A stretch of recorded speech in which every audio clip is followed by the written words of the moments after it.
여러분 반갑습니다. 이근성 교수입니다. 오늘 시험 치르시느라고 고생 많으셨습니다. 역대급으로 어려웠습니다. 법규 총평을 해드릴 텐데요.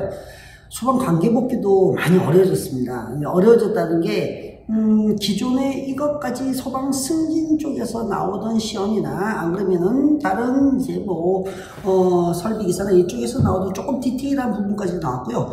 가능한 한 이제 이게 문제 자체가 원문을 많이 활용을 하고 말해서 어떤 표현까지도 바꾸는 이런 쪽으로 갔기 때문에 요걸 좀 더 신경을 썼어야 되지 않느냐. 물론 기본적인 문제들도 몇 개 있었으나 예전만큼 이렇게 기본적인 문제가 많지는 않았었습니다. 대략적으로 얘기를 해드리자면요. 1번 문제 같은 경우는 큰 어려움 없이 했을 것 같고요. 숫자 문제들이 워낙 우리가 좀 많이 다뤘고, 특이한 것은 이제 소방기술민원센터에 대한 부분이 나왔다는 거. 문제 자체는 어렵진 않았습니다. 원래 이제 강조드렸던 것이 청장과 본부장이 어제 이렇게 기술민원센터를 설치 운영하는데, 그러면 당연히 청과 본부 해야 되겠죠. 그런 얘기를 들어서 어렵진 않았던 것 같기도 하고요. 다만 이제 우리가 말씀드렸듯이 제가 소방 자동차 전용구역 같은 경우에는 예전에 이제 경찰 쪽에서는 계속 문제가 출제가 되는데 우리는 안 나왔다. 그러니까 우리가 공채 쪽에서 나올 수 있다고 강조를 드렸던 부분이라서 큰 어려움 없이 이제 하지 않았을까. 특히나 여기에서는 또다시 나와져 있는 벌칙과 관련된 있는 과태료 부분들은 100만 이하 과태료 다 알고 계시는 분들이 있어서 큰 어렵진 않았던 것 같고요. 자, 강조드렸듯이 소방용소시설보다도 이제 비상소화장치 쪽도 조금 더 자세히 봐야 된다. 이런 얘기를 제가 조금 더 얘기를 드렸는데요. 이게 또 충분히 문제가 또 출제가 되어서 괜찮았던 것 같습니다. 자, 문제의 하이라이트는 이겁니다. 5번이죠. 5번에 이제 개별 부과 기준이 과태료 부과 개별 기준이 나오기 시작했다는 거죠. 이건 원래는 이제 소방 승진 시험에서는 자주 나오는데 소방사 시험에서는 나온 적이 거의 없었습니다. 물론 예전에 아주 오래된 이제 기출문제 한번 나오긴 했지만요. 이게 그렇게 나오는 것이 없었는데 이게 드디어 이게 나왔다는 것은 앞으로의 어떤 문제 출제 형태들은 굉장히 세부적으로 또는 실무적으로 좀 가겠다. 이런 뜻으로 보여지고 있습니다. 나머지 6번, 7번 같은 경우, 7번 같은 경우는 이제 바뀐 개정되어 있는 법률에 대한 부분도 예전에 기억했던 것을 그대로 기억하면 틀리게끔 되어 있는 그런 문제가 또 나와서 조금 이제 다 좀 유심히 봐야 될 것 같고요. 나머지 방역 부분은 큰 문제는 아닐 것 같고요.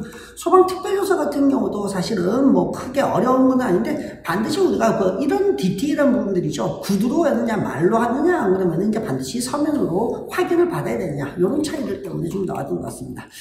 자, 10번 문제 같은 경우가 이제 대표적으로 우리가 계속해서 연속으로 나오고 있죠. 2019년도, 2020년도, 2021년, 2022년까지 소방시설을 설치에 대한 설치 기준인데요. 그 전까지는 단독 경보 감지기나 안 그러면은 이제 간이 스프링클러 하나만 물어봤다고 쳤으면은 이제는 이제 그것을 전체를 다 섞어서 모든 것들이 군데군데 어디 들어갈 수 있느냐. 물론 여러분들이 제가 만들어드린 노래나 옥내수화지나 이런 것들 가지고 다들 기억을 하고 계셔가지고 큰 어려움은 없습니다. 그죠?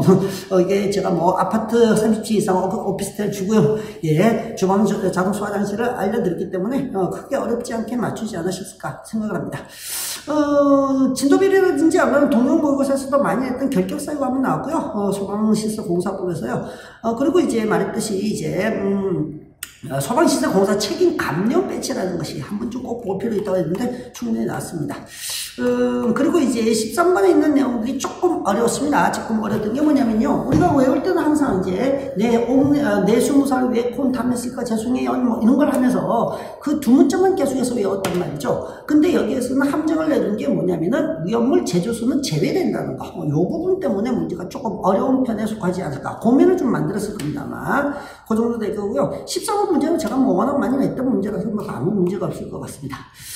자, 휘폐기에 대한 얘기도 마찬가지 강조를 많이 해서 큰 어려움이 없고요. 오히려 올해 같은 경우는 이제 위험한 안전관리법이 좀 쉬웠다고 보여지는데요. 예방 규정 나왔으니까요. 괜찮을 것 같고요.